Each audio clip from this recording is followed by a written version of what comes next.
for me, what I went through is that I got sicker and sicker. And then I ended up having to have a colon resection because my colon was completely destroyed by diverticulitis, which is a connective tissue disorder, which comes from oxalate. Okay. So then I ended up with C. diff. So in order to get me off the antibiotics, so they had to get rid of the infection. They couldn't get rid of the infection. So we were in a terrible catch-22. So they took out a piece of my colon. Because my connective tissue was all messed up, I had a tremendous incisional hernia. All of my intestines fell out. They adhesed together and stuck to my abdominal wall. I had to have that fixed, and that was like a whole nother story. I don't even want to get into the details. You're getting the picture.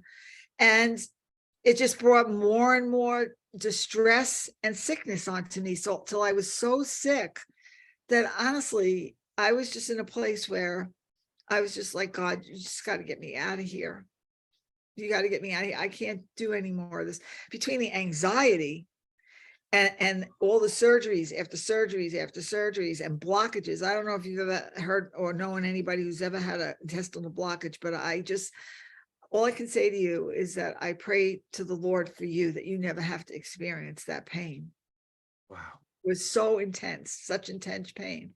And, looking back at it now, the resolve that people, I don't know if that's the right word, like there are people, the doctors and everybody just resolve that this is just what happens and people get this, and the people that get this end up coming here 3 times a year, and you're in a ward with people and you have an NG tube down your nose into your belly, and there's just people, hopeless people walking around that way that come there 3 times a year. I haven't been back since I got rid of oxalate. Wow. Okay. Wow. So the scar tissue and the adhesions and all that stuff is all comes from your fibrosis. Because think of it this way, a simple way to put it, and this is what I try to do with my little page, is try to give word pictures to people who don't understand science. Okay. So you're scouring out your veins day and night, and your body, God made it to heal. So your body is going to try to heal all those little micro abrasions and all those little wounds that you have. So the fibrinogen level in your blood is going to go up to address those little injuries. So the fibrinogen level in your body is always high as you're drinking spinach smoothies and eating, sweet potato souffle, and having roasted beets and doing all this and eating peanuts and eating almond flour and all of this.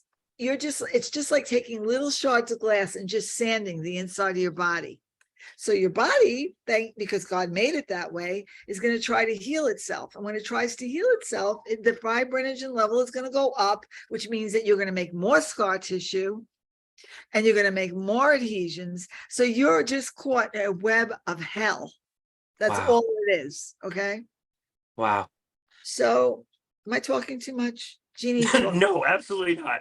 I found out. As I told you, I've got no voice, so this is great. For all of this, I found out, so oxalate affects every part of your body. And it's a neurotoxin, so it affects your neurological system. So a lot of times, through my whole life, as I was growing up from when I was a child, intractable anxiety, so many problems, separation anxiety. And I grew up that way until people's like, Jean's crazy, Jean's nuts, Jean's got anxiety, Jean's got so much fear, Jean's this, Jean's that. I come to find out after I got so sick with the oxalate, my husband's like, you have to go get checked. I think you have autism, because we have a lot of autism in my family. I'm like, oh, please, I don't have autism. I can't take another thing. I went and I went to a doctor, a very reputable doctor that diagnoses autism, and I absolutely am on the spectrum, which puts me in a position to have 3 times higher oxalate levels in my blood than neurotypical person. Wow. So all of that intractable anxiety that I went through from when I was a tiny little girl, I could tell you stories. I was on the spectrum. And instead of getting better as I grew older and I kept eating this stuff that was irritating my neurological system, I got weirder and weirder. That's all I can say. Wow. But I can tell you this, that when I got rid of it, even the spectrum disorder symptoms got much, much better. Wow. Much, much better. Much, much better. And I had so much anxiety, Casey, that sometimes when I think back on it, I was tortured. That's how bad it was. And it actually felt in my body like every cell in my body was on fire. And then one day, about 6 to 8 months after getting this poison out of my life, the anxiety just lifted, and it went away. And it was like, it was like being on a different planet. I had never felt that before. I never felt every cell in my body that was like, just go, and everything just calmed down. And yeah, now I'm still going through so much with getting rid of this, because there's a few things with people that hear about this. One is, they don't believe it. They don't believe spinach and nuts can do this to you. Yep, that's right. And then the third thing they say is, well, everybody's different. No, everybody, I want to tell you, not everybody's different. Poison is poison for all living organisms. You're not going to get away with it. You can think what you want. You know, Sally will tell you this. She says it all the time. The worst symptom of oxalate poisoning is there are no symptoms until there are. And that's when you find it out. And when you find it out, you're in the condition that I was in, and I'm still climbing out of that ditch. Wow. So be aware that poison will kill you in whatever form it comes in. And plants do not want to be eaten. Nuts do not want to be eaten. They're like seeds, do not want to be eaten. They want to be planted in the ground and they want to grow. They do not want to be eating. It's a defense chemical that they need in order to survive, like we want to survive. So how stupid of us. They have that in them to survive, and then we eat it, and then we turn into what I turned into. Yeah, we're so entitled. Right. We're so entitled. We think that all of these plants are put here for us to just take whenever we want. It's absolutely not true. That's such a great point. And honestly, yes, so I'm on the spectrum, and I may have higher levels in my blood than a neurotypical person. It doesn't matter. You still are going to be affected, whether you're neurotypical, neurodivergent, autistic, not autistic. It's going to get you. I can promise you that. And that's why I'm so militant about trying to spread the word, because it's almost like wanting to pull people out of a ditch. They're digging a ditch and they're getting in it themselves, and you're over there saying, don't climb in, because the ditch is going to get so deep, you're not going to be able to get out. And what actually ended up happening, and if you want, we'll go there. I hope I'm not all over the place, but after I had a couple of surgeries, 3, 4, I don't know, 5, 6, 7, I had 7 in 6 years or something like that. And my insides were not holding together. Well, who knew? I would come home after surgery, and then I have some, roasted beets. I would eat them like apples, or I was afraid that I would be constipated. So I would take high doses of vitamin C, which metabolize into oxalates. That's right. That's right.